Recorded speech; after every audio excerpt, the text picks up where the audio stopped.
Yeah, you hear it? Oh, man.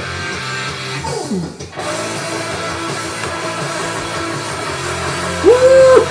Yeah, man.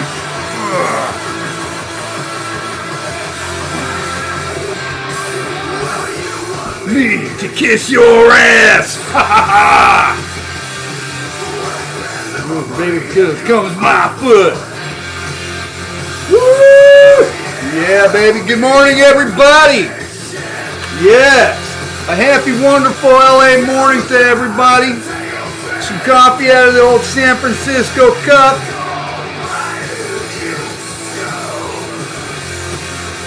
Here I come. I bite it. You scum. I love it. G.G. Allen and the Murder Junkies, but this happens to be Bam Margera's buddy. And his band Sky, CKY. I love these guys, dude. The Murder Junkies are great too. But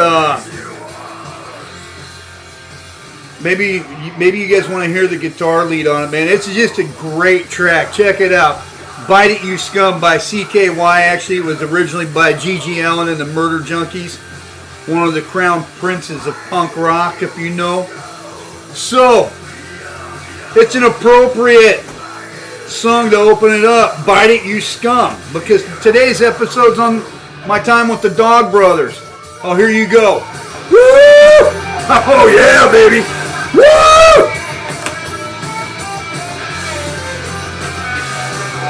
Woo! Yeah. You gotta love it.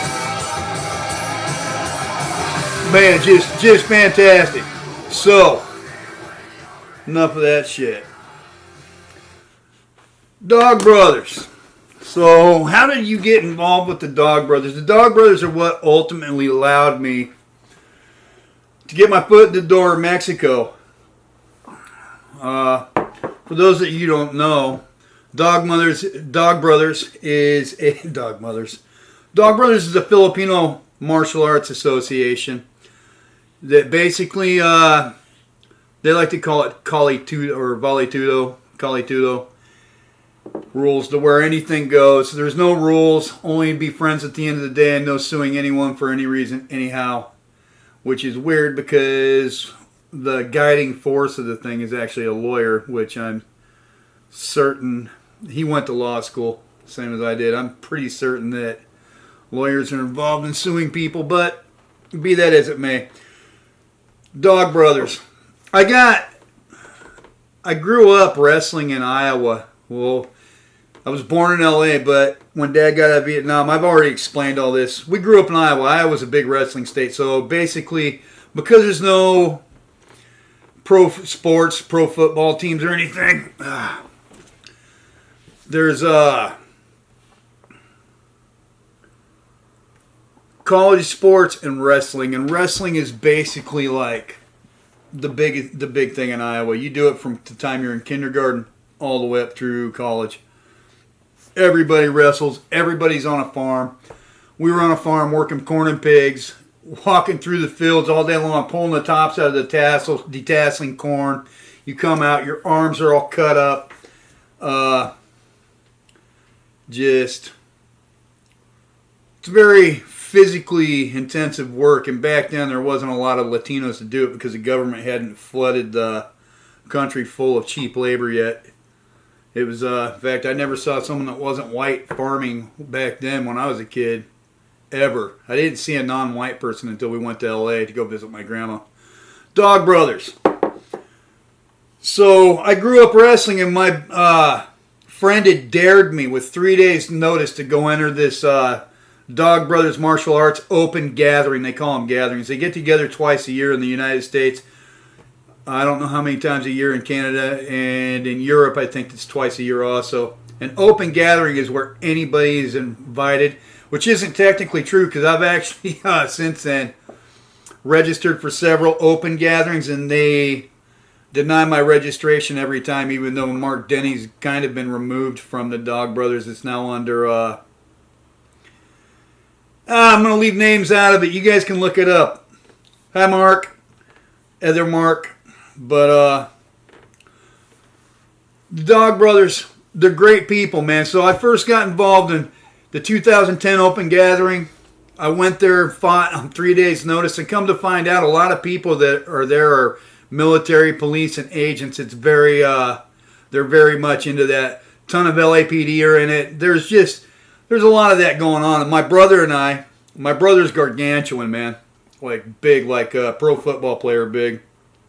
So we grew up fighting our whole life. In fact, in one of his videos on the Broken Crayon shows, he's talking about one of the very first gifts our dad had given us was a set of boxing gloves, and he taught us how to use them, which is actually very true.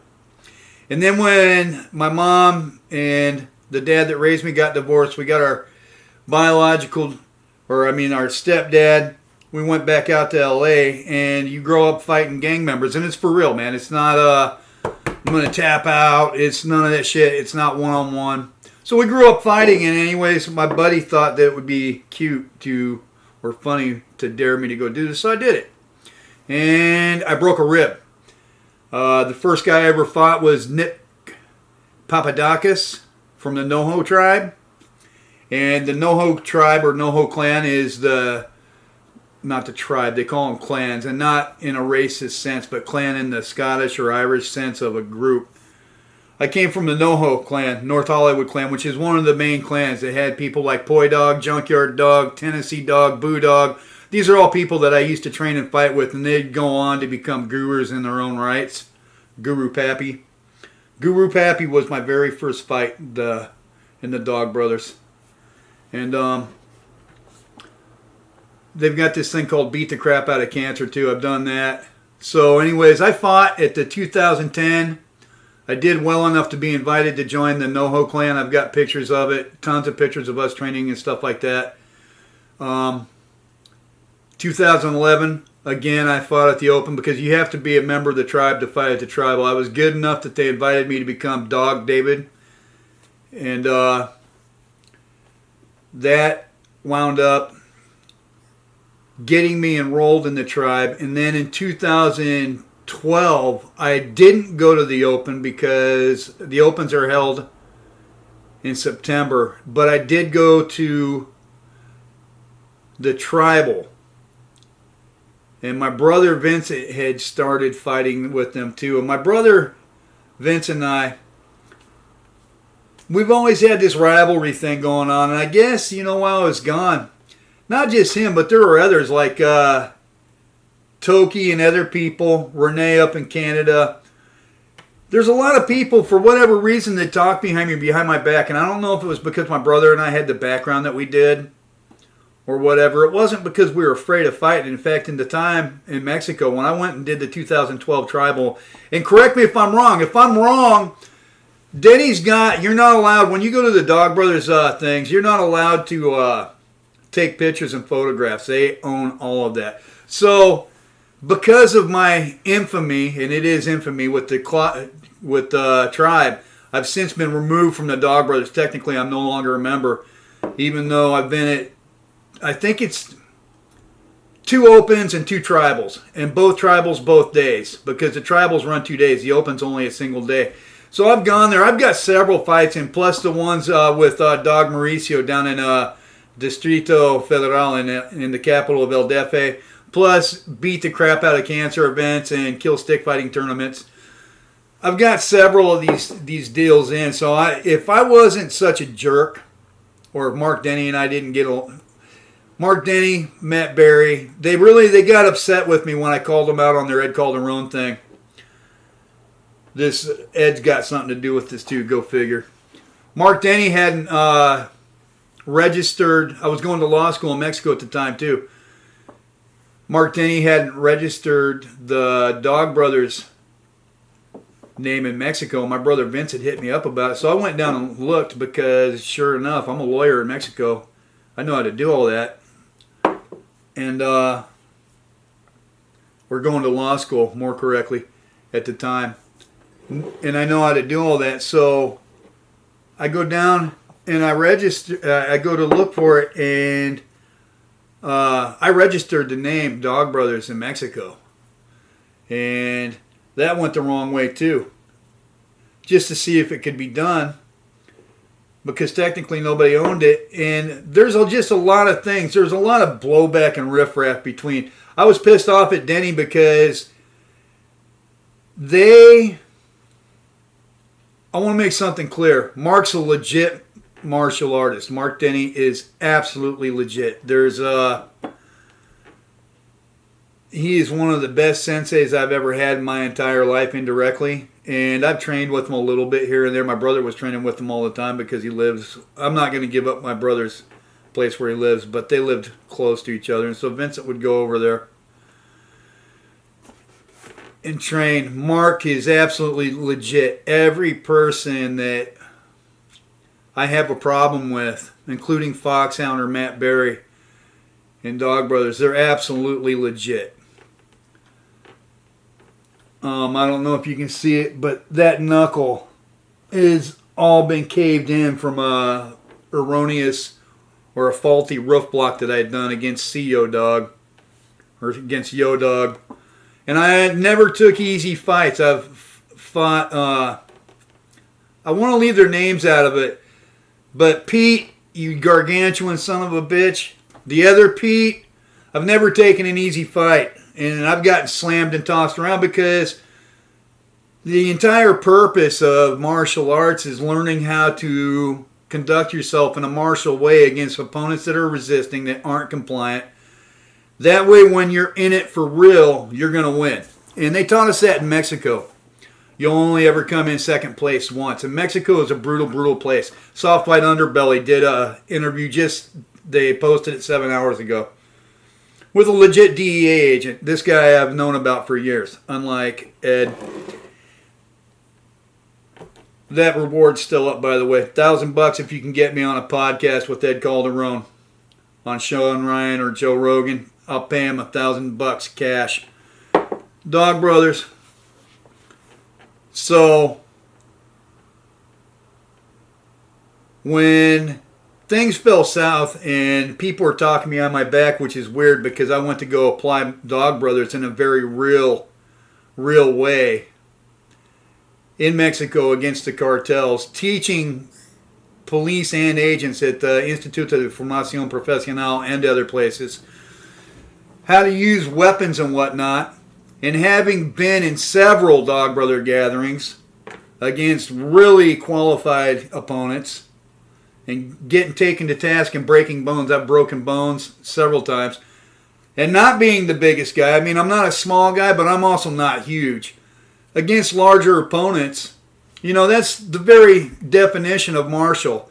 And the Dog Brothers, I would go back. In fact, I tried reaching out to some of them just the other day. Toki, and with respect to him, is a gracious instructor, and to his own credit, he's reached out and talked. He's a grown-up.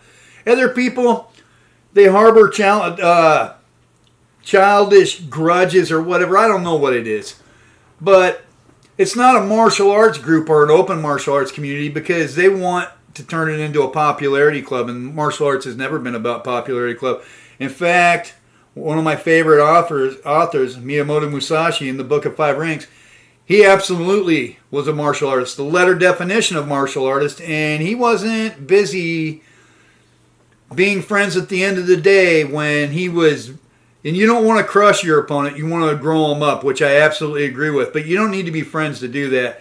And Miyamoto Musashi was not interested in being friends at the end of the day. This is just... The Dog Brothers is a popularity club. If you doubt it, let me go to an open or a tribal and show up even at my age, because you guys have taken some of my best years from me, and I'll still go down and smash right now. Mark, Matt, that goes to any of you. The other Mark. It's a popularity club, and you guys have turned it into a money-making thing. $50 for a registered fighter. What the fuck is that? But whatever, It is a legit organization. I'm no longer a part of it, even though if I wasn't such a jerk, I would be a full Dog Brother by now, without a doubt. And anyone wants to say anything about it, I got tons of pictures and shit. I got screenshots, emails. It's what it is. So I'm going to try to keep this to 15 minutes. That's just a brief one on Dog Brothers. I'm going to post it because I've been wanting to do something on Dog Brothers. I got something else I'm going to shoot today, but right now that's this one. Dog Brothers, legit. Mark, Denny, respect. Matt, respect. Or Foxhound. Foo Dog, respect. You guys are great martial artists. You got your own schools and stuff like that. Toki, Renee, respect. It is a popularity club. Anyone wants to say anything about me or my ability to fight in the comments, you go right ahead, but you know I'll show up and smash. And, you know, your tournament's coming right up here. You know, it's coming up in May, the Tribal. And I'm right here. And I know where the park's at. Let me come over. I'll show up and show out. What's up? I do dig them, though. I do respect them.